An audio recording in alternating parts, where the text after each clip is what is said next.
नमस्ते मित्रों, मेरा नाम उमेश है और मैं एक शराबी हूँ। हाय उमेश भाई।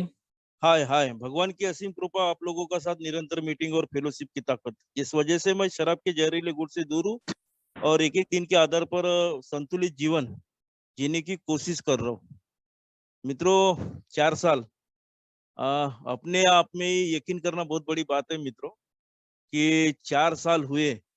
मेरे लिए तो ये काफी बहुत बड़ा अरसा कहूंगा मैं, क्योंकि जब मैं अपने 4 साल पहले का जीवन जब देखता हूँ ना मित्रों, तो मैं 4 मिनट भी शराब से दूरी नहीं बना सकता था।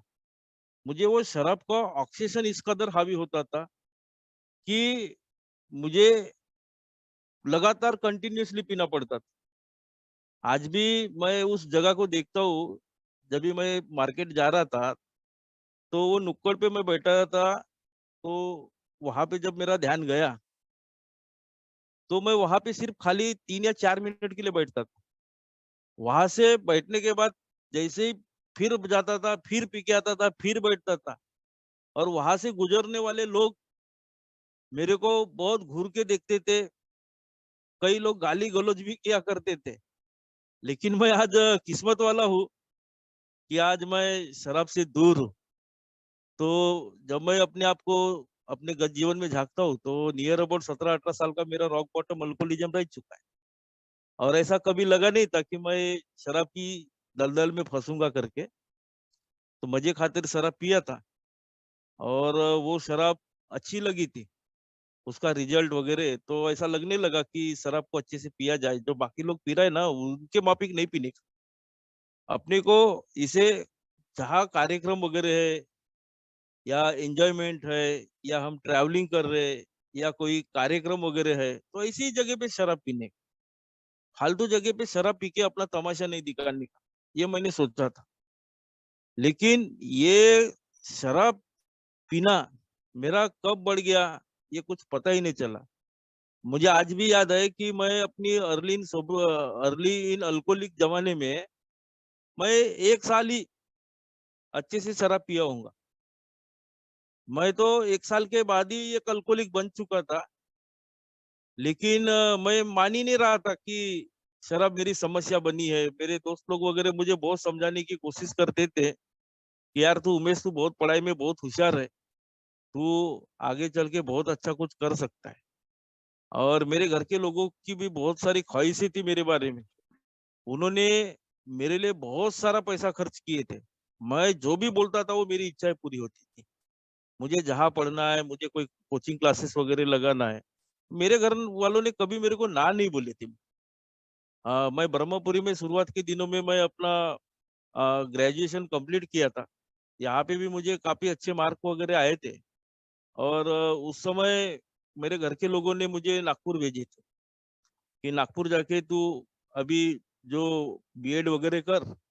और ड्यूटी मेरे लिए इंतजार कर रही थी, बाहें फैला के खड़ी थी, क्योंकि मेरे पिताजी भी प्रोफेशनली अध्यापक थे और वो उनका देहांत होने की वजह से वो अनुकंपा बेस पे जो नौकरी बोलते हैं, वो मेरे लिए तैयारी थी। बस मुझे मेरा अपना एजुकेशन अच्छे से कंप्लीट करना था, आके फिर वो नौकरी करना था, सब भाइयों का, माँ का, सबका ख्याल रखना था। लेकिन जब मैं नागपुर में जब मैंने कदम रखा और शराब तो मेरे साथ थी उस समय, तो जैसे ही मैंने नागपुर में कदम रखा, तो वो अट्रैक्शन जो है ना नागपुर का, वो अपनी तरफ खींचने लगा था। वो लाइट, वो बाहर के वो होर्डिंग वगैरह जो लगे रहते थे, उधर से लोगों का आना-जाना, जब मैं कॉलेज जाते हुए, वो निहारते हुए जब देखता था ना, तो लगता था कि चलो अपन भी थोड़ा एन्जॉयमेंट वो पल कुछ बिताना चाहिए। और जब मैं वहाँ पे शराब पीने लगा, तो पहचान बढ़ने लगी। एक अच्छा रुतबा लगने लगा कि नहीं अपन भी बहुत बड़े हैं। हाँ, तो आए दिन मैं वहाँ पे जाके शराब पीने लगा और घर से भी मुझे बहुत अच्छे खासे पैसे मिलते थे, जिस वजह से मुझे कोई ज़्यादा परेशानी नहीं हुई। लेकिन मेरा शराब पीने का जो प्रकार है वो ज़्यादा ही बढ़ने लगा। मेरे कॉलेज में भी बहुत लोगों को मालूम हो चुका था। कई दफ़ा तो मुझे जो वहाँ के जो स्टाफ वगैरह जो थे, उन्होंने बहुत बार मुझे बोले थे कि, "तू शराब पी के मत आया कर।" मैं कॉलेज में भी शराब पी के जाया करता। मैं अपनी हेकड़ें लगाया करता था। मेरे कई बार वहाँ पे एचओडी वगैरह के साथ जो मेरे झगड़े वगैरह हुए थे। तो जैसे तैसे मैं अपनी पढ़ाई पूरी कर रहा था। एक ऐसा मौका था जहाँ पे मुझे डर लग गया था कि मैं फेल होने वाला हूँ, और उस समय मैंने बहुत शराब पिया था। और अगले दिन जब मैंने पेपर दिया तो वो पेपर में मुझे अच्छे खासे मार्क मिले, तो मेरी शराब के बारे में धारणा ऐसी बनी कि शराब कोई भी अच्छे काम यानी कोई भी काम बनाती है। मैं तो वो पेपर का मुझे बहुत सारा डर था, लेकिन मैंने शराब पिया और मेरा पेपर बहुत अच्छा गया। मैं बीएड में अपने पूरे कॉलेज में मैं 7वां मेरिट था वहाँ पे। और जैसे मैं गाँव गया, तो पिताजी की नौकरी मिलने के पहले मैंने एक जगह आवेदन करके रखा था, और वो ये परीक्षाएँ पास हुआ था, तो मुझे एक अच्छी जगह पे नौकरी मिली थी। वो भी गवर्नमेंट परमानेंट नौकरी थी, और वो नौकरी में मुझे वहीं पे रुकना वगैरह था। उस स्कूल में मैं पढ़ा ना, वो बोर्डिंग वगैरह वहाँ पे हॉस्टल वगैरह था, तो वहाँ पे भी मुझे मेरे समान ही दोस्त मिले थे। तो शराब बढ़ती गई, और मेरे जो संबंध है वहाँ पे सहकर्मियों के साथ, वो खराब होने लगे, और वो जो ऑफिशियल लोग थे उनको भी मालूम हो चुका था, और मेरा जो बर्ताव है काफ़ी खराब हो चुका था, जिस वजह से मुझे वहाँ से टर्मिनेट कर दिया गया। 2 साल के बाद जब मैं वहाँ से निकला, तो मित्रों, फिर से मैंने हार नहीं माना। मैं हमेशा सोचता था कि फिर से खड़ा होना है, मुझे अपनी जीत हासिल करना है, मुझे मेरी मंजिल को पाना है, और आगे बढ़ने के लिए फिर वही नागपुर आना, फिर और कॉलेजेस में पढ़ना, फिर शराब, ऐसा हमेशा चलता रहा। और कब ये शराब का प्रोग्रेशन मेरे अंदर इतना हावी हो चुका था कि मैं पूरी शराब के चुंगल में आ चुका था। लेकिन मैं उस समय अनमैरिड था, इसलिए मेरे घर वालों को मेरे शराबियत के बारे में उतनी खबर नहीं थी, क्योंकि मेरा ज्यादातर रहना जो होता था, एक तो गाँव की तरफ होता था या फिर नागपुर की तरफ होता था। मेरी माँ ने उस समय मेरे अल्कोहलिज्म को नहीं झेला था, लेकिन मैं अंदर से पूरा शराब का आदी हो चुका था, पूरा शराब का आदी हो चुका था। और उस समय बात ऐसी हुई कि मेरी शादी हो गई। 2010 में शादी हो गई, और 2010 में ही मुझे एक अच्छी जगह पे जॉब ऑफर हुई थी। नागपुर में मैं वहाँ पे मेरे बीबी के साथ मैं रहने लगा था, और कॉलेज में पढ़ाने के साथ-साथ मैं एक अच्छी ट्यूशन क्लासेस में भी पढ़ाता था। तो चारों तरफ से पैसा आ रहा था, और जैसे-जैसे पैसे आने लगा, मेरा शराब पीने का प्रमाण बढ़ने लगा, नए लोगों के साथ बैठना, तो उस समय मेरे अच्छे खासे दोस्त हुआ करते थे। डॉक्टर, एमआर, इंजीनियर, वकील, लॉयर, व्यावसायिक, इन सब लोगों के साथ शराब पीना। उनके साथ गाड़ियों में जाना, पब में जाना, डिस्को में जाना, ये सब चीज़ें मैं करता था। और मेरे शराब की वजह से इन लोगों को जब समस्या होने लगी, तो वो मुझसे बात करने लगते थे, बोलते थे कि यार उमेश, शराब तेरी समस्या बनी है, तू इस कदर शराब मत पिया कर, इस तरह से शराब नहीं पिया कर। दूसरे दिन तुझे काम पे जाना होता है, तेरा काम पे भी ध्यान नहीं आ रहा है। वो समझाते थे, लेकिन मैं सोचता था कि ये मुझ पे जलते हैं। मैं उनकी बातों को अनदेखी करता था, और कभी-कभी तो शराब के नशे में मैं अनाप-शनाप बक देता था, जिस वजह से उनको काफ़ी पीड़ाएँ हुई थी। और फिर धीरे-धीरे एक-एक, एक-एक करके मेरे वो सारे दोस्त चले गए। मैं अकेला पड़ गया था, और अकेला पड़ने के वजह से मैं बार में अकेला ही बैठना, फिर नए-नए लोगों के साथ दोस्ती बनाना, और फिर उनके साथ वो शराब पीना। कभी-कभी मैं फुटपाथ पे वो बार में ही चला जाता था, तो पता ही नहीं चलता था। टेबल पे सोना, या बार में फिर बार में जो जहाँ पे व्यवस्थाएँ रहती थी, वहाँ पे जाके कहीं पे भी सोना। कभी-कभी रात को रात को घर भी ना पहुँचना। ये सब किस्से ये सब किस्से मेरे हाथ से होते थे। और मित्रों, शराब की वजह से जब मेरा फैमिली डिस्टर्ब होने लगा, मेरे परिवार पे बहुत बुरा असर होने लगा। तो जब परिवार डिस्टर्ब होने लगा, वो भी समझाने लगती थी बीबी कि आप इस कदर शराब मत पिया करो, एक आध बार शाम का समय ठीक है। और वो उनकी तरफ मैं ध्यान ही नहीं देता था, और शराब की दलदल में इतना फँस गया था। इच्छा होती थी मित्रों मुझे शराब की समस्या से बाहर निकलना करके, लेकिन मैं अपने आप को रोक ही नहीं पाता था। वो शाम का समय आते ही मालूम नहीं दिमाग में कौन-सी ऐसी घंटी बजती थी, कौन-सी ऐसी शक्ति थी जो अपनी तरफ वो खींचती थी, और ना चाहते हुए भी मुझे शराब पीना पड़ता था। चलो 1-2 साल अच्छे निकल गए थे और फिर मुझे एक लड़की हुई थी और जैसे ही लड़की हुई थी तो उसके बाद मेरा जो शराब पीने का जो प्रोग्रेशन फेज 1 से फेज 2 में हो गया और शराब की वजह से हर किसी को समस्या होने लगी। जहाँ पे मैं काम करता था उनको भी समस्या होने लगी। मैं कई दफ़ा मैं बच्चों के क्लास में शराब पी के पढ़ाया करता था। एक बार तो ऐसा हादसा हुआ था कि सारे बच्चों के सामने मैं क्लास में वो टेबल के नीचे सोया हुआ था। ये हालत मेरी बनी हुई थी। वो पेरेंट्स लोग आते थे और वो जब देखते थे कि हमारे बच्चे इन इस जैसे टीचर के पास सीख रहे हैं, क्या हमारे बच्चे यहाँ पे सुरक्षित है?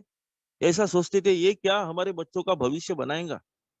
और सबने अपने एडमिशन कैंसल करके वहाँ से अपने बच्चों को लेके गए थे। फिर कॉलेज भी बंद हो चुका था गवर्नमेंट की विभिन्न पॉलिसी की वजह से और मैं बिल्कुल यानी कोई जॉबलेस हो चुका था। अब यहाँ पे मेरा शराब पीने के लिए पैसे की बहुत सारी परेशानी हुई। तो मैं माँ को परेशान करने लगा था। घरवालों का किराया देना है, बेटी की तबीयत खराब है, बेटी की स्कूल की फीस देना है या मेरी तबीयत खुद की तबीयत खराब है। कई तरह के बहाने या सोचता था कि मुझे इंटरव्यू के लिए जाना है, मुझे एक जगह नौकरी करना है, वहाँ पे पैसे भरना है। ये कई तरह के मैंने हज़ारों झूठ बोला होऊँगा अपनी माँ से और उससे पैसे लेता था। वो माँ को भी मैंने आर्थिक विवेचना में बहुत बार डाला था और मेरे शराब की वजह से मेरे भाइयों के ऊपर भी बहुत बुरा असर होने लगा था। वो मेरा मान-सम्मान करना भूल गए थे। मुझे देख के वो आँखें फेरने लगे थे। वो कभी मुझे फ़ोन भी नहीं किया करते थे। अगर मैं फ़ोन भी करूँ तो वो उठाते नहीं थे। इस कदर मेरा पूरा का फैमिली डिस्टर्ब हो गया था। सास-ससुर के साथ मेरे रिलेशन काफ़ी खराब हो चुके थे अंतिम अवस्था में। मेरा ससुर बहुत गाली-गलौज करता था और मैं भी प्रत्युत्तर में उन्हें बहुत खराब-खराब गालियाँ देता था। उनके घर पे जाके गेट के सामने से झगड़ा करना, वो पूरे कॉलोनी वालों को वो कॉलोनी वालों के सामने उनकी बेइज्जती करना। ये सब एपिसोड मैंने किया था और शराब ऐसी समस्या हुई थी कि अब लगने लगा था कि मेरा शरीर खराब हो रहा है। मैं अब मरने वाला हूँ ऐसा लगता था मुझे। धड़कनें तेज गति से चलने लगती थी, दम घुटने लगता था, छाती में दर्द होने लगता था और खाना पेट के अंदर नहीं जाता था। ये ऐसी शारीरिक अवस्था मेरी हो चुकी थी। तो उस समय लगता था यार शराब बेकार है, अभी शराब छोड़ना चाहिए। और मैं फिर खुद से एक निर्णय लेता था कि अब शराब नहीं पीना है। अब अपने को अच्छा बनना है और मैं शराब को छोड़ने के लिए तैयार हो जाता था और उसमें सफलता भी मुझे अच्छी हासिल होती थी। 2 या 3 महीने ऐसे होते थे कि मैं शराब नहीं पीता था और 2-3 महीने में मैं अच्छा रिकवर महसूस करता था। खाना-वाना सब अच्छा चलने लगता था। जो पद प्रतिष्ठा थोड़ी खराब हो चुकी थी, तो वो बीवी के साथ अच्छे संबंध प्रस्थापित होते थे। आजू-बाजू वाले वो थोड़ा विश्वास करने लगते थे। सास-ससुर को भी एक नई थोड़ी आशा दिखने लगती थी। अब लगने लगा कि ये अच्छा बनने जा रहा है, तो हर कोई मेरी मदद भी करने लगता था। लेकिन एक ऐसा मौका आता था कि चलो ना आज थोड़ी पिया जाए, बहुत दिनों के बाद खुशियाँ आई है या थोड़ी-सी पिया बहुत दिनों के बाद मेरे दोस्त आए हैं, थोड़ी-सी पिया तो क्या फ़र्क पड़ता है? और थोड़ी पीने जाता था लेकिन वो थोड़ी पे मेरा समाधान ही नहीं होता था। कब मुझे वो पूरा क्वार्टर, 2 क्वार्टर मँगाना पड़ता था, मुझे कुछ समझ में नहीं आता। और शराब की वज़ह से कर्ज़े बहुत बढ़ गए थे और ट्रांसमिशन ऐसे हो गया था कि मैं मवाली बदमाश लोगों के साथ रहने लग गया था।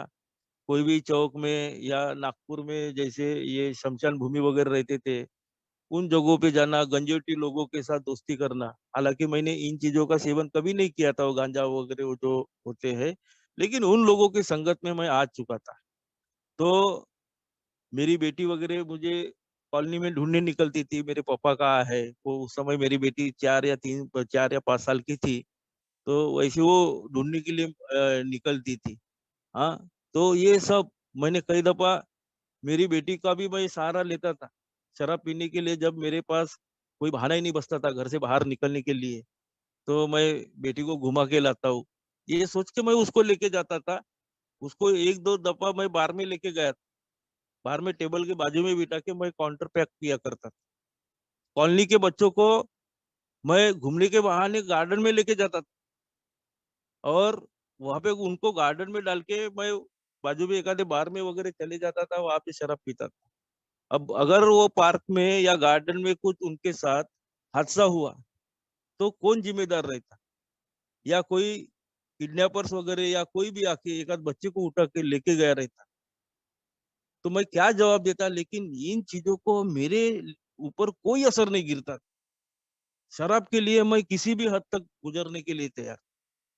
और ऐसे भी बहुत सारे मौके आए कि जब मेरी और मेरी बीवी के झगड़े होते थे, तो मैं मौका देखता था और अपनी बेटी को उठा के मैं आमगाँव जाने के लिए निकलता था, जहाँ पे मेरी माँ, मेरे भाई रहते थे। और जब मैं आमगाँव जाने के लिए मैं अपनी बेटी को लेके जाता था, तो बीच में कामठी रेलवे स्टेशन आता था। तो अब कामठी रेलवे स्टेशन में एक बार क्या हुआ था, उस दिन ड्राई डे था शायद, पूरे बार बंद थे। और उस समय रेलवे स्टेशन का एक नज़दीक का एरिया था, जहाँ पे वो अलग ही विचित्र प्रकार की वो बस्ती थी। अब वहाँ पे पूरे गुंडे मवाली लोग थे आजू-बाजू। 4 या 5 साल की मेरी बेटी थी। वो उस समय मैंने वो बेटी को उनके बाजू में रखा और वो एक कमरे में अंदर गया और वहाँ पे 10-12 मिनट लगाया होंगा मैंने कम से कम एक पूरी बॉटल खाली करने के। और वो शराब पी के मैं बाहर निकला था। मेरी बेटी रो रही थी मित्रों। आज वो इतना खराब एरिया है मित्रों कि वहाँ पे कोई भी दुर्घटना हो सकती थी। मेरी बेटी को कोई भी उठा के ले जा सकता था या मेरी बेटी किसी का ध्यान भटका के वहाँ से कहीं पे भी चली जा सकती थी। एक तो मैं ऊपर से पूरा धूत था। हाँ, और मैंने ये सब एपिसोड ऐसे किया था। समझ ही नहीं आ रहा था कि मैं ये क्या कर रहा हूँ। मेरी बेटी के प्रति मेरी जवाबदारी है, उसकी सुरक्षितता मेरे लिए प्रायोरिटी है। ये कोई चीज़ मेरे लिए मायने नहीं रखती थी।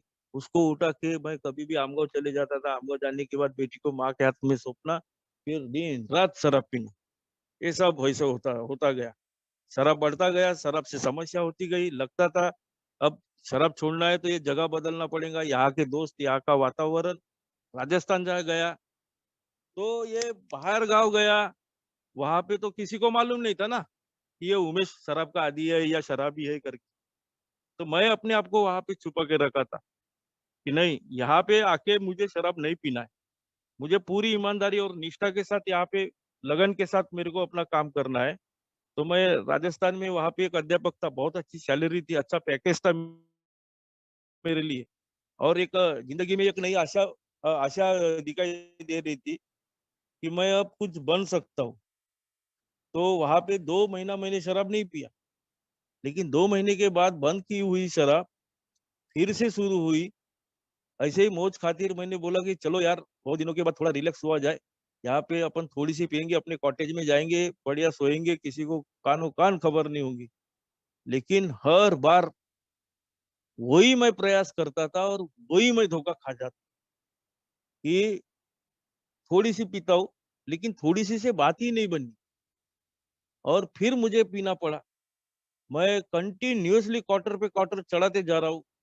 नई जगह थी, नए लोग थे। शराब के नशे में मैं ये दुकान से वो दुकान, ये सिनेमा मॉल से वो सिनेमा मॉल, ये रेस्टोरेंट से वो रेस्टोरेंट। तब जाके मैं पूरा का राजस्थान उस दिन वो भीलवाड़ा में घूमा और एक ढाबे के साइड में मैं ऐसी खराब जगह पे सोया था। मेरे पास मेरे पर्स, मेरे मोबाइल थे। वो अच्छा हुआ कि कोई विपरीत हानि नहीं हुई और पूरी रात मैं राजस्थान में वो ढाबे पे रहा। दूसरे दिन मैं स्कूल गया तो पूरे स्कूल को पूरे सबको मालूम हो गया कि ये सर जो है एक नंबर के अट्टल शराबी है कर। लेकिन मैनेजमेंट ने कुछ दिन तक मुझे झेला। उन्होंने मुझे सिर्फ एक रिक्वेस्ट की कि आपको अगर पीना है तो आप अंदर लाके पिए, लेकिन इस तरह से मत कीजिए, बच्चों के सामने आप मत आइए। ताकीद देके उन्होंने छोड़ा था मित्र। फिर भी मैं अपने आप को रोक ही नहीं पाता था।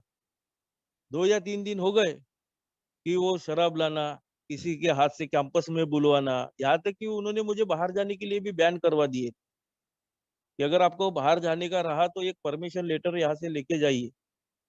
हाँ, लेकिन मित्रों मैं शराब का ऑक्सीजन रोक ही नहीं पाता था। मैं रात भर शराब पीता था, कभी मात्राएँ कम करके समय बदल के देखता था, लेकिन मालूम नहीं यार, शराब के ऊपर डिपेंडेंसी ऐसी बनी थी कि ना तो मैं इसके सिवा कुछ कर सकता हूँ, ना जी सकता हूँ, ना मर सकता हूँ, ना खा सकता हूँ, ना सो सकता हूँ। ये भी कोई जीना था क्या? ये सब चीज़ें शराब ने मेरे साथ की थी। और फिर एक ऐसा हादसा मेरी ज़िंदगी में हुआ कि जिस वजह से मुझे हमेशा के लिए मेरे परिवार से दूर जाना कि मेरे जो शैक्षणिक डॉक्यूमेंट्स थे, मेरे सर्टिफ़िकेट, मेरे कुछ डिग्रियाँ वगैरह जो थी, वो एक चोर ने चोर के लेके गया। मोबाइल गया, पैसा गया, कपड़े की बैग गई, सब पैर में चप्पल तक नहीं छोड़ी थी। ऐसी हालत में मैं आया था और फिर जब घर गया, तो बीबी के साथ बहुत झगड़ा हुआ और उस समय खींचातानी हुई, मेरे साले ने गाली-गलौज किए, कॉलोनी वालों ने भी बहुत भला-बुरा कहा मुझे और फिर मुझे मजबूरन नागपुर छोड़ना पड़ा। बीबी ने उस समय तुरंत डिसीजन लिया कि अब मुझे इसके साथ नहीं रहना और उस समय मित्रों, मैं रोते-रोते मैं आमगाँव गया था, अपनी माँ के पास और उस समय माँ ने 2-3 दिन बड़ी मुश्किल से रखा मुझे और उसे भी ये मालूम हुआ था कि ये अब यहाँ पे आया, तो ये हमारी इज़्ज़त की पूरी धज्जियाँ उड़ा देगा। और आमगाँव शहर में मेरे पिताजी का बहुत अच्छा नाम था क्योंकि वो शहर में एक जाने-माने अध्यापक रह चुके। माँ का, भाइयों का, वो उनका सबका अच्छा व्यवहार था। सब अच्छे लोग यानी सब लोग उनको अच्छा कहते थे और उन्हें लगने लगा था कि ये अब यहाँ पे आया और यहीं पे ये अभी रहेगा। बहुत सारी परेशानी, बहुत सारी विपदाएँ ये घर पे ला सकता है। इसलिए माँ ने एक करार के तहत मुझे ब्रह्मपुरी नाम के शहर में लाके पटक करार एग्रीमेंट ऐसा किए कि महीने के तुझे कुछ पैसे मिलेंगे, तुझे क्या करना है तू डिसाइड कर। गाँव की खेती-बाड़ी है वो भी सँभाल, तेरे को उधर से भी कुछ अच्छी आमदनी होंगी और मैं मित्रों उस समय खुश हुआ कि चलो मुझे अब ब्रह्मपुरी में रहने का मौका मिल रहा है और शराब के बारे में किसी का रोक-टोक कुछ रहेगा नहीं और मैं आमगाँव से ब्रह्मपुरी आने के लिए तैयार हूँ। तो उस समय एक टेम्पो में देखो, टेम्पो में कुछ सामान लाद के वहाँ से मेरी रवानगी किया गया। तो उस समय मैं टेम्पो में वो पीछे में बैठा था, मेरा भाई आगे में बैठा था, वो बोलता है तू पीछे बैठ। उस समय मैं जो आमगाँव में जिस कॉलोनी में हम रहते थे, वहाँ के पूरे लोग देख रहे थे। मैं शराब पी के नीचे मुंडी डाल के वो सामान के साथ मैं ब्रह्मपुरी के लिए निकला था। जाते समय बहुत सारे लोगों ने बोले कि उमेश भाई वहाँ पे जाके इस तरह का शराब नहीं पीना। तुम पढ़ा लिखा आदमी है, अच्छा काम करो, अभी अच्छी ज़िंदगी जियो वहाँ पे कर और मैं वहाँ से चल दिया। मैं ब्रह्मपुरी आया। ब्रह्मपुरी आने के बाद मेरा स्टोरी जो है, वो स्टोरी शराब पीने की स्टोरी वो तीसरे फ़ेज़ में चली। अब मैं पूरा जो मेरा शराबियतपन है, वो इस कदर बढ़ गया था कि मुझे हर मिनट में शराब लगती थी। वो पूरा मैं नशेड़ी बन चुका था। हमेशा मेरे दिमाग में, शरीर में शराब चाहिए थी। वो नशा, वो आनंद मुझे चाहिए था। 3-3 4-4 मिनट में मैं शराब पीता था और मैं इन लोगों के टच में आ गया था। ऑटो वाले, रिक्शे वाले, मवाली, बदमाश, गुंड प्रवृत्ति के लोग। इन लोगों को लेके मैं अपने घर में आता था। कहा यहाँ तक कि मैं भिखारी लोगों को भी मैंने अपने घर में पनाह दिया हूँ। रास्ते में कोई अगर भिखारी सोया है, तो वो मुझे घर में अकेलापन खाया खाता था। क्योंकि मैं जहाँ रहता था, मेरे साथ कोई नहीं रहता था, मैं अकेला था ना। तो वो अकेलापन खाता था और अकेलेपन की वजह से मैं किसी को भी उठा के घर में लाता था। उसके साथ शराब पीना, ये इस कदर मेरा शराबीपन बढ़ गया था। ट्रांसमिशन एक दुनिया से दूसरी दुनिया में इतना खतरनाक हुआ था कि मैं भूल चुका था कि मैं कुछ साल पहले अध्यापक था, बड़े-बड़े कॉलेजेस में पढ़ाया, बड़े-बड़े जगह पे बच्चों को मैंने बच्चों को गाइड किया। हाँ, वो अच्छे स्कूलों में पढ़ाया। मैं अध्यापक का यानी बेटा हूँ। मेरे दादाजी बहुत बड़े यानी बहुत बड़े इंसान थे। ये सब चीज़ें मैं भूल गया था। पूरी अपनी खानदान की इज़्ज़त को तार-तार कर दिया था और समाज की जो मेरे बारे में सोच थी, बहुत खराब बन गई थी। तो मेरे फिर वो all in one front damage हो चुके थे। शारीरिक, मानसिक, आर्थिक, कौटुंबिक ये सब और आखिरी के समय में ये अथक ऐसी पीड़ाएँ, तकलीफ़ें, यातनाएँ ये मुझे मिली थी कि समय ऐसा आया था कि मेरे हाथ-पैर काम नहीं करते थे। हाथ-पैरों ने हिलना बंद कर दिया था। वो बगैर शराब के मैं कोई काम नहीं कर सकता था। वो मुझे खून की उल्टियाँ होने लगी थी। हाथ-पैर बारीक हो गए थे, चेहरे पे सूजन, मैं कई दिनों से नहीं नहाता था। तो जो बोलते हैं ना गटर में गिरा हुआ शराबी, जो देशी भट्टी इनके सामने जो गिरे हुए रहते थे, वो शराबी के माफिक मेरा हुलिया बन चुका था। और मैं यहाँ से बाहर निकल सकता हूँ ऐसा भी नहीं लग रहा था। तो अब देखो यहाँ पे क्या हुआ कि शराब ऐसी समस्या बनी थी कि मेरी चंद सांसें बची। जिंदगी चंद दिनों की मेहमान थी और मैं शराब के नशे में इतना धूत हो चुका था कि मैं कभी भी मर सकता था। क्योंकि शरीर में अगर शराब नहीं मिलती या ज़्यादा होती थी, तो ऐसा छाती में वो आवाज़ आना, घबराए सामान लगना या कभी भी ऐसा पूरा हृदय फट जाए या ऐसा कुछ हो जाए मेरे साथ, ऐसा लगता था। तो मैं कभी भी मेरी साँसें चली जाती और उस समय मेरी बीवी को एक लोगों ने बताया कि ये अभी आखिरी अवस्था में है, ये सिर्फ़ दिन में एक बार दर्शन दिखाता है, थैले में शराब भर के जाता है और अपने रूम से कब वो जब तक शराब खत्म नहीं होती, तब तक बाहर नहीं निकलता।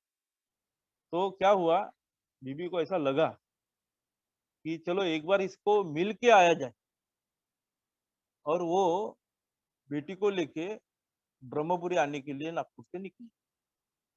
अब शाम का समय था, मेरी भी शराब भी जो मेरे पास स्टॉक था वो सब खत्म हो चुका था, मैं शराब पीने के लिए बाहर निकला था। तो मेरे जो ऑटो वाले मवाली जो दोस्त थे, उनके रिक्शे के पीछे हम शराब पी रहे। और देखो सिचुएशन इस कदर आई थी कि मेरी बीवी बस स्टॉप में उतरने के बाद मेरी बेटी का हाथ पकड़ के वो मेरे घर की तरफ आ रही और मेरे हाथ में शराब का ग्लास था।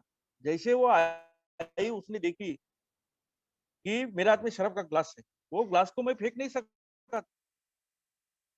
वो मैंने शराब पिया। वो चाहती तो वहां से भी लौट सकती थी क्योंकि उसने सब नजरिया देख लिया। लेकिन वो कैसे तो भी घर आई और घर आने के बाद मैं उसके पैर पड़ना, गिड़गिड़ाना, रोना, बेटी की तरफ देख के उसको गले लगाने की कोशिश करना। और देखो परिवार किस कदर मैंने परिवार को चोट पहुँचाया था कि मेरे घर के लोग आने के बाद, मेरे को देखने के बाद वो खुश नहीं थे। वो पीड़ा है, वो दर्द वो सहन कर रहे थे। मेरी बेटी के चेहरे पे वो सब भाव दिख रहा था कि एकदम वो बोल ही नहीं सकती थी और पूरा वातावरण शांत था। मैं कैसे तो भी वो रात गुज़ारा और देखो मित्रों कि दूसरे दिन मिरेकल इज़ हैपेंड बोलते हैं तो वो चमत्कार हुआ। मैं जिस शहर में 3 साल कंटिन्यूअली शराब पिया, जहाँ पे मेरी माँ ने लाने के बाद कई उन लोगों के साथ शराब पिया, जो ये में रिटर्न आने के बाद मेरे से शराब पी रहे थे। लेकिन उन्होंने कभी अल्कोहलिक एनोनिमस का ज़िक्र कभी मेरे साथ नहीं किया। दूसरे ऐसे 1-2 दोस्त थे मेरे जो अल्कोहलिक एनोनिमस में जाने के बाद सोबर थे। वो मुझे मिलते थे, लेकिन उन्होंने भी मुझे नहीं बताया। तीसरी बात बताना चाहूँगा कि मैं जहाँ पे रहता था उसके बाजू में ही वहाँ पे एक मीटिंग हुआ करता था। वो मीटिंग जहाँ पे होती थी, वो एक खाली एक दीवाल ऐसी एक दीवाल थी। मेरे मीटिंग के दरमियान और मेरे दरमियान और मैं अपने घर से शराब पीता था और वो सारी बोतलें वो मीटिंग के उधर फेंकता था। लेकिन मुझे एक संदेशा नहीं मिला और मेरी बीवी क्या मेरी हालत देखने के लिए आई थी, कि ये जिंदा है या मरा है।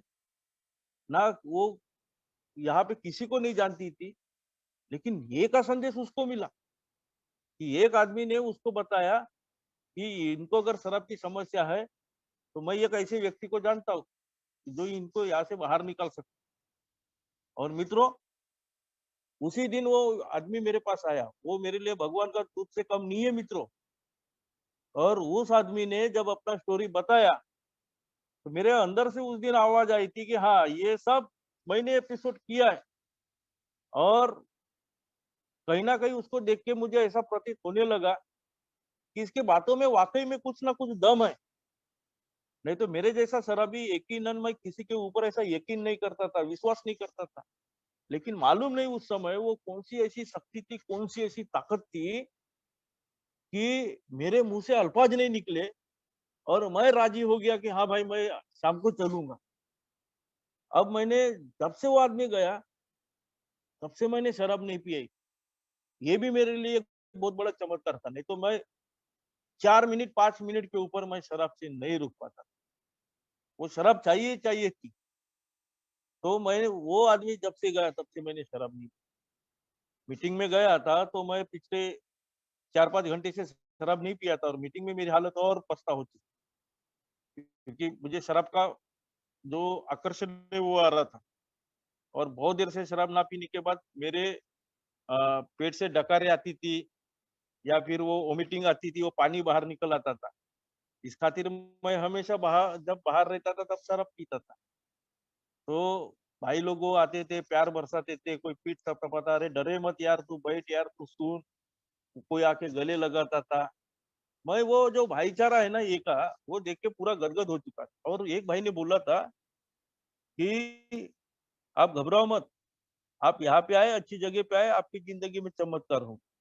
ये चमत्कार वगैरह क्या चीज़ होता है, ये देखने के लिए मैं खाली एक का मीटिंग में आता था। और एक जन ने तो बोला था कि जो ज़िंदगी जी रहे हो, इससे बेहतर ज़िंदगी तुमको जीने को मिलेगी। तो मैं बोला यार, ये ज़िंदगी क्या चीज़ है, वो तो ज़िंदगी जीना है मैं भूल चुका हूँ। ये बेहतर ज़िंदगी की बात कर रहे हैं।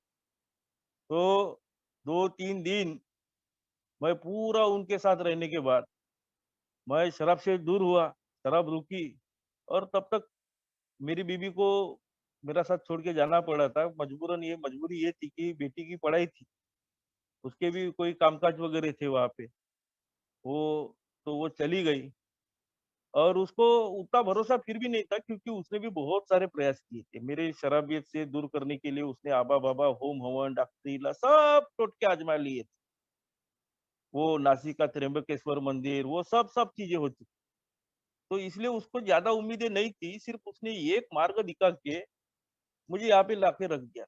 लेकिन मैं तो बोलूँगा कि मेरी अंधेरी दुनिया में ये अल्कोहलिक एनोनिमस नाम का वो प्रकाश दीप जला था, कि मैं यहाँ पे आने के बाद मालूम नहीं ऐसी कौन-सी शक्ति थी, ऐसी कौन-सी ताकत थी जिस वज़ह से मैं शराब से दूर, मैं अच्छा ज़िंदगी जी रहा था। और जैसे मैं शराब से दूर होने लगा, तो मैं अपना थोड़ा-थोड़ा कोचिंग क्लासेस चालू करने लगा। और देखो मित्रों, 5 या 6 महीने हो गए थे, तो मेरी साथ बहुत सारे अच्छे चमत्कार होने लगे। मेरी बीवी लौट आई थी, सब कुछ अच्छा हो रहा था। फिर भी इतने रॉक बॉटम अनुभव होने के बावजूद एक यानी मुर्दे से उठ के जो जीने वाला इंसान, मौत से उठ के मैं ज़िंदगी जीने लग गया था। फिर भी ये बीमारी कितना कनिंग बफलिंग बोलते हैं ना, तो एक ऐसी वाक़या हुआ कि मेरी बीवी ने बोला कि हमें अभी बहुत सारा कर्जा किए तुमने, वो कर्जे हमको चुकाना पड़ेगा। लोगों के पैसे देना है तो महीने के 10,000 देना पड़ेगा। मैं डर गया था, मैं हिल गया था। मैंने सोचा कि 10,000 रुपए इसको देना है महीने के, मैं कमाऊँ तो कितना कमाऊँ? और फिर मैंने सोचा कि वो डर था जिस वजह से मैंने शराब पिया था। और शराब पीने के बाद मैं अपने आप को रोक ही नहीं पाता था। 4 दिन कंटिन्यूअली शराब पिया। वो जून दिन है 19 जून, 19 जून को शराब पिया, आखिरी शराब 23 जून को पिया था। और फिर वो 4 दिन जो मैंने बिताया था, फिर से वो रॉक बॉटम अल्कोहलिज़्म, फिर से वही, फिर से पूरे परिवार को तहस-नहस होते हुए मैं देख रहा था।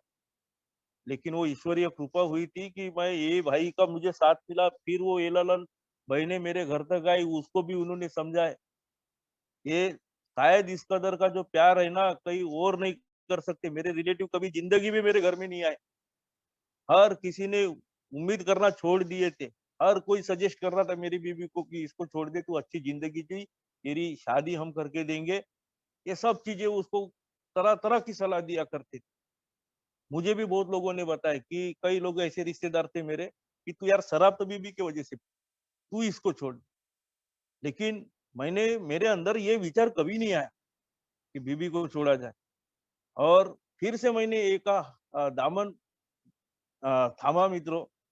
और फिर मुझे ये मानना पड़ा कि ये वाकई में बीमारी, अगर ये बीमारी नहीं होती तो मैं ए में आने के बाद रिलैप्स नहीं हुआ रहता।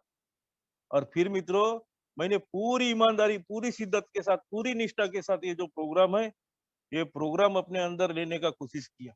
जो समस्या मैं बताना चाहूंगा, मात्र 10,000 रुपए प्रति महीने की थी। वो चाहे तो मैं इसे, ये समस्या को एक मौका मौका मुझे वो ये करना था, इसको चारों तरफ मुझे भुनाना चाहिए था। लेकिन मैं डर गया था।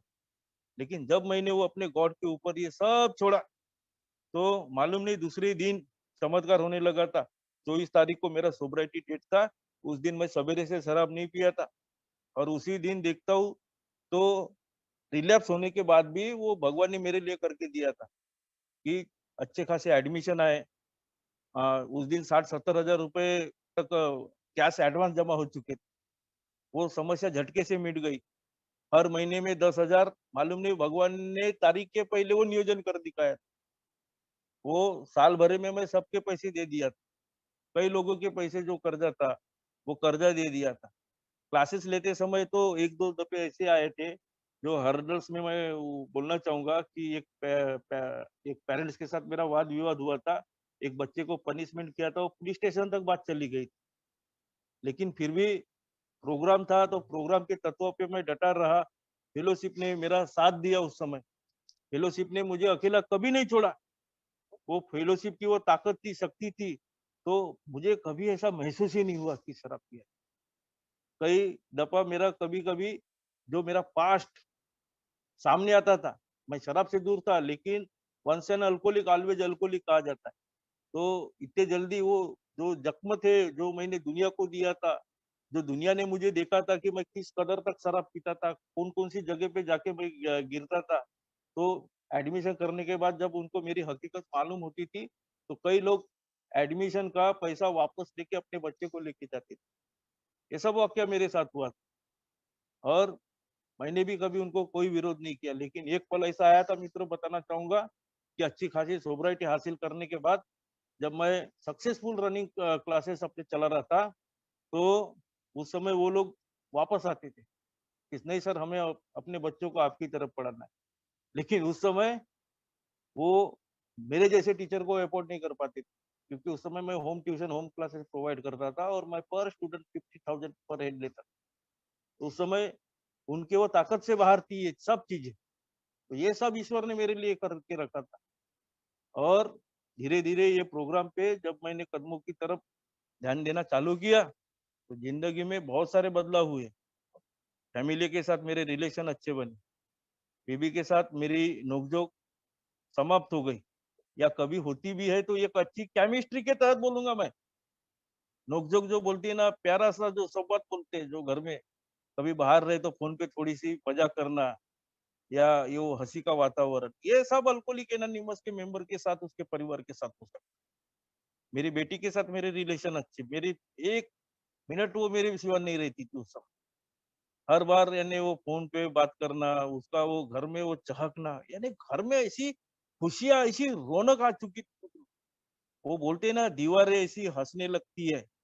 तो ये सब खुशनुमा वातावरण, घर में मेहमानों का आना, घर में रिलेशन सब अच्छे से मेंटेन होना, वो सास-ससुर का अपनाना, उनके घर की शादी समारोह में शरीक होना, वहाँ पे सब पूरी ज़िम्मेदारी, पूरी शिद्दत के साथ निभाना, ये सब, ये जो ग्रैटिट्यूड है, ये कहाँ से आया है? ये सब अल्कोहलिक एनोनिमस ने मुझे पढ़ाया। तो मैं वो परिवार के साथ, मेरे ये मित्र जो है, ये उनके साथ मैं बहुत विनम्रता से बहुत अपनी कृतज्ञता व्यक्त करता हूँ। अगर वो लोग, मैं बताना चाहूँगा कि वो भाई ने अगर मेरे लिए समय नहीं निकाला होता, तो शायद मैं इस दुनिया में नहीं होता। उसने मेरा हाथ उस दिन से थामा तो आज तक थामे रखा है। ये अल्कोहलिक एनोनिमस में आने के बाद ये जो मेरा प्यार है ना मेरे प्रति, ये दिन ब दिन बढ़ा है मित्रों, ये कभी कम नहीं हुआ है। तो मैं वो पूरे फेलोशिप के साथ मैं शुक्रगुजार हूँ, मैं ए का सभासद हूँ। वैसे तो देखा जाए कि मेरा भगवान के ऊपर कतई भरोसा ही नहीं था। मैं हमेशा भगवान को बहुत गाली गलौज करता था। इतना अच्छा घर से हूँ, पढ़ा लिखा हूँ, मेरे से जो कमजोर लोग हैं, जो होशियार नहीं है, कुछ नहीं है, फिर भी वो अच्छा खासा कमा रहे, अच्छे जगह काम कर रहे। मैं विद्वान हूँ और फिर भी मेरे लिए तूने ऐसी परेशानी क्यों डाला?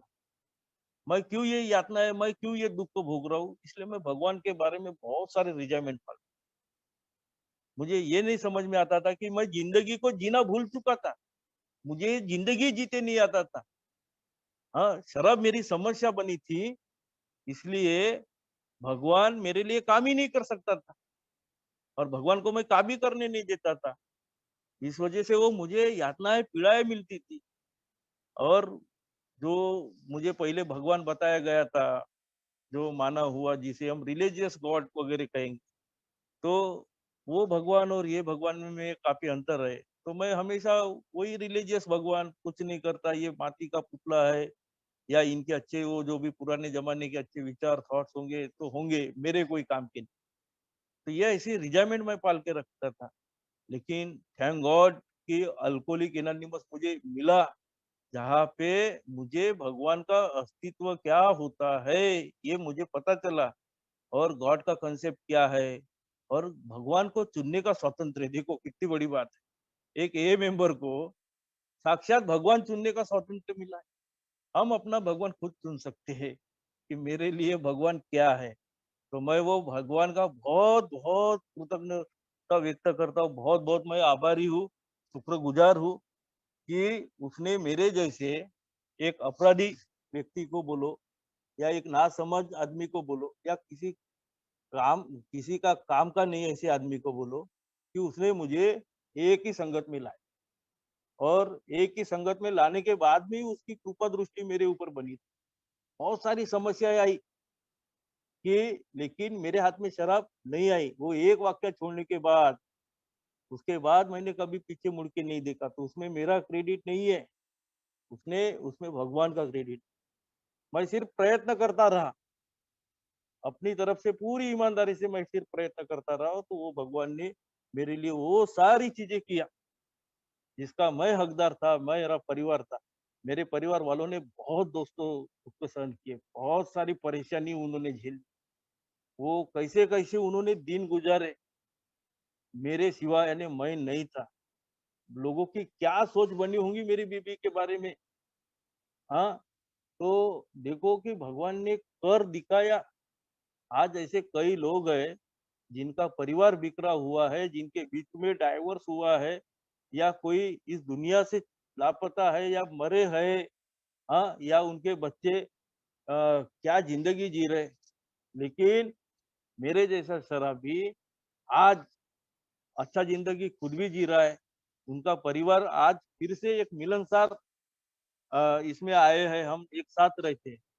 हाँ, तो बोलते हैं ना वो फैमिली आफ्टरवर्ड, तो ये भगवान की लीला ही है।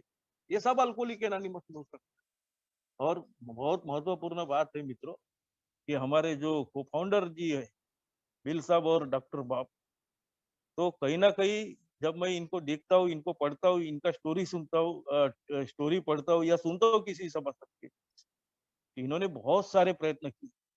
अथक अथक परिश्रम लिए इन्होंने एक को बढ़ाने के लिए, एक को जिंदा रखने के लिए। तो इन्होंने जो भी प्रयास किए, एक को इन्होंने जीवित रखे या फिर मेरे वो पुराने ओल्ड टाइमर मेरे पहले आए हुए, उन लोगों का मैं बहुत-बहुत शुक्रगुजार कि जिनके वजह से अल्कोहलिक एनोनिमस जिंदा है।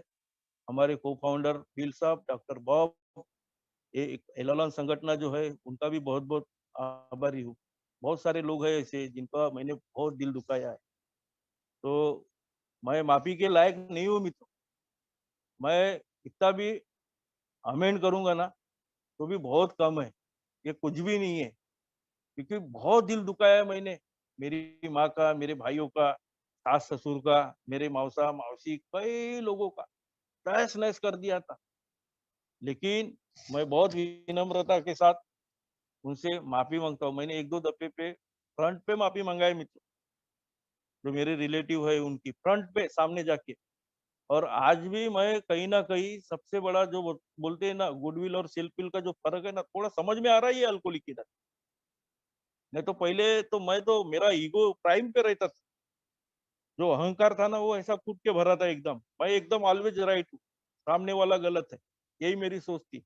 लेकिन आज पूरी विनम्रता से ये समझ में आता है कि जहाँ पे मैं अगर गलत हूँ तो मेरा गुडविल यही कहता है कि मुझे तुरंत माफी मांगना चाहिए, उसे मुझे टालम टोल नहीं करना चाहिए। बस मित्रों यही एक्शन करता हूँ, मैं अपना सेल्फी को रोक देता हूँ। तो कहीं ना कहीं जब गुडविल का इस्तेमाल करता हूँ तो भगवान है, गॉड इज नेवर लेट करके समझ में आता है, सामने वाला सशर्त मुझे माफी प्रदान करता है। एक अच्छा रिलेशन मेरा मेंटेन होता है। कई दफा मेरे मीटिंग में मेंबर्स के साथ नहीं बनी है, सर्विस के मामले में बोलो या कोई ग्रुप कॉन्शियस के मामले में बोलो। लेकिन जो मनभेद होते हैं वो यहाँ तक ठीक है, लेकिन मैंने किसी सभासद के साथ मतभेद होने नहीं दी। दूसरे दिन जाके तुरंत उसको गले मिलाया, उसका हाथ थामा। कई बार तो उन्होंने यानी गले मिलने से इनकार तक कर दिए हो। लेकिन मित्रों मैंने उनको ना तो उनको अकेला पढ़ने दिया और ना मैं खुद अकेला थाम के रखा, उनको कहीं जाने नहीं दिया। तो आज मेरे किसी भी भाई के साथ मेरा कुछ भी रिजाइमेंट नहीं है, सबके साथ मेरे रिलेशन अच्छे हैं। हाँ, ग्रुप में कभी कभी थोड़ी इधर उधर की बातें होती रहती है, थोड़ी ग्रुपिंग वार वगैरह चलते रहता है।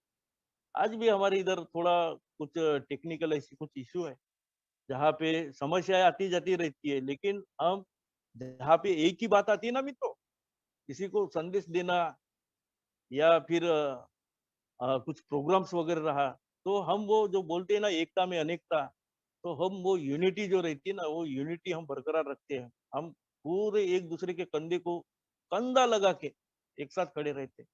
और महत्वपूर्ण बात कि मैं हमेशा रोज के रोज वो प्रिय ईश्वर से कांटेक्ट करने का कोशिश।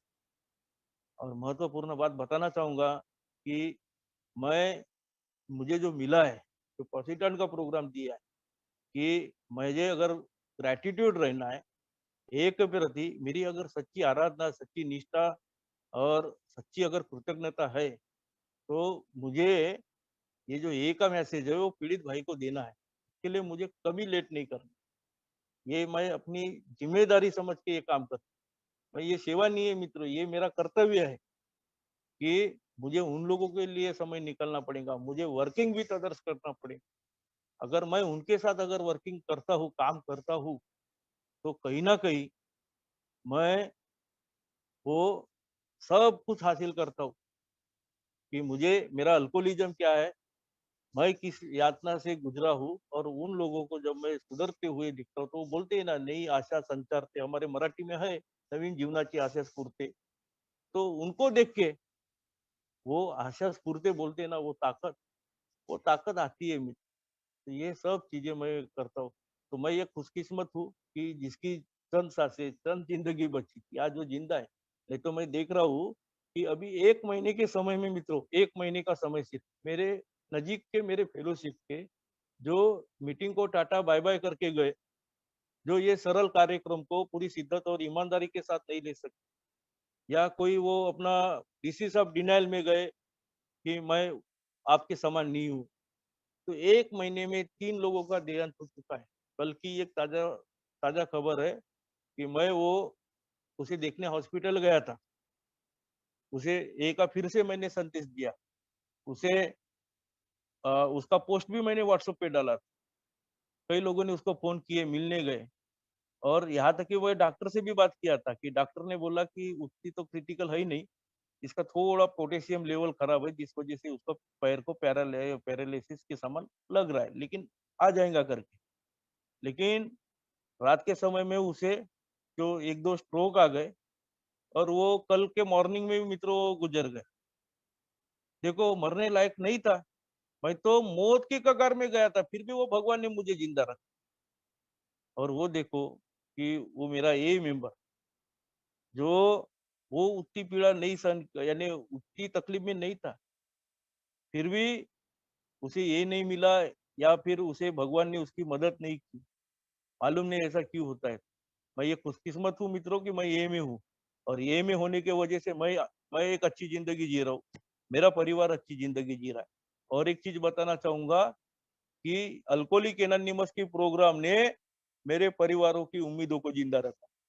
तो ये एक का कारवा मुझे आगे कहाँ ले जाएगा, क्या देगा, हाँ, तो ये मैं बता नहीं सकता। और इतनी तो एक बात बताना चाहूंगा, कल मैं रहूं या ना रहूं, लेकिन ये ने जो स्वावलंबन मुझे दिया, मेरे परिवार को दिया, आज पूरी बताता हूँ, पूरा आज मुझे कोई चिंता नहीं है। आज कोई चिंता नहीं है। अगर मैं नहीं भी रहूं तो मेरी बीवी मेरे बच्ची को अच्छे से एक जिंदगी बहाल कर सकती। तो मैं आज भी निरंतर मीटिंग करता हूँ। जो मुझे मिला वो सब लोगों के साथ बांटने का कोशिश करता हूँ। तो मुझे पायोनियर ग्रुप ने मौका दिया, मैं उनका बहुत बहुत शुक्रगुजार हूँ। और महत्वपूर्ण बात बताना चाहूंगा कि अर्ली इन रिकवरी में जब हम 1 साल के थे तो परेशानी बहुत थी। कोविड चल रहा था, मीटिंगें फिजिकली बंद थी। तो मैं उस समय से निरंतर पायनियर का मीटिंग करते आ रहा हूँ। जब मैं 7-8 महीने से सोबर था, तब से कंटिन्यूअसली हम यहाँ के एक मेंबर के माफिक मीटिंग करते रहे। तो यहाँ पे हमारे बहुत सारे ऐसे सभासद हैं, जो विजय भाई हो गए, बाबू भाई हो गए, नरेश भाई वगैरह हो गए। तो इन सभी के साथ काफी अच्छे संबंध है। तो इन सब का मैं शुक्रगुजार हूँ, पायोनियर का शुक्रगुजार हूँ। ये ऑनलाइन सभी जो मीटिंगे है, इन सब मीटिंगों का मैं शुक्रगुजार। तो thank you so much, thank you all of you, धन्यवाद, थैंक यू।